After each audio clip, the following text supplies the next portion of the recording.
मदन रत्नावली गुप्त प्रेम और पुनर्मिलन की कथा। प्राचीन काल में काशी नगरी में एक महान विद्वान ब्राह्मण निवास करते थे। उनके पुत्र मदन अत्यंत रूपवान, बुद्धिमान और संगीत कला में निपुण थे।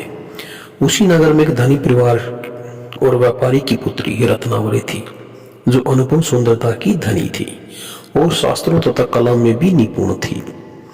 गुप्त प्रेम का आरंभ। मदन और रत्नावली का प्रथम मिलन काशी के एक वसंतोत्सव में हुआ। रत्नावली ने जब पहली बार मदन को वीणा बजाते हुए और मधुर गीत गाते सुना तो वह उनके संगीत से मोहित हो गई। दूसरी ओर मदन भी रत्नावली के रूप में और मधुर वाणी से आकर्षित हुए। धीरे धीरे दोनों का प्रेम से गहराने लगा, लेकिन समाज की मर्यादाओं के कारण वे अपने प्रेम को गुप्त रखने के लिए विवश थे। गुप्त संदेशों का आदान प्रदान। रत्नावली की एक सखी इस प्रेम प्रसंग में उनकी सहायक बनी। वे उनके बीच पत्रों और गीतों के माध्यम से संदेशों का आदान प्रदान करवाती थी। दोनों की प्रेम भरी कविताएं और गीत एक दूसरे के मन की भावनाओं को व्यक्त करते थे। वियोग का क्षण। जब रत्नावली के पिता को इस प्रेम की भनक लगी तो उन्होंने तुरंत उसकी शादी किसी और से तय करने का निश्चय किया। रत्नावली यह सुनकर व्याकुल उठी, लेकिन अपने पिता की आज्ञा का उल्लंघन नहीं कर सकती थी। मदन इस समाचार से टूट गई। उन्होंने काशी छोड़कर तीर्थ यात्रा पर जाने का निश्चय किया। वे कई वर्षों तक गंगा, यमुना और अन्य पवित्र स्थलों की यात्रा करते रहे, लेकिन उनके हृदय में रत्नावली की स्मृति सदैव बनी रही। पुनर्मिलन का चमत्कार। कई वर्षों बाद मदन एक सन्यासी के रूप में काशी लौटे। वे अब पूर्ण रूप से अध्यात्म में लीन हो चुके थे, लेकिन उनके मन में रत्नावली की यादें अब भी जीवित थीं।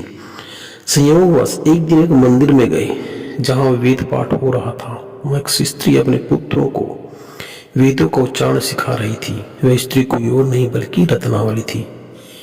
रत्नावली ने जब सन्यासी के रूप में मदन को देखा तो उसकी आंखों में आंसू आ गए।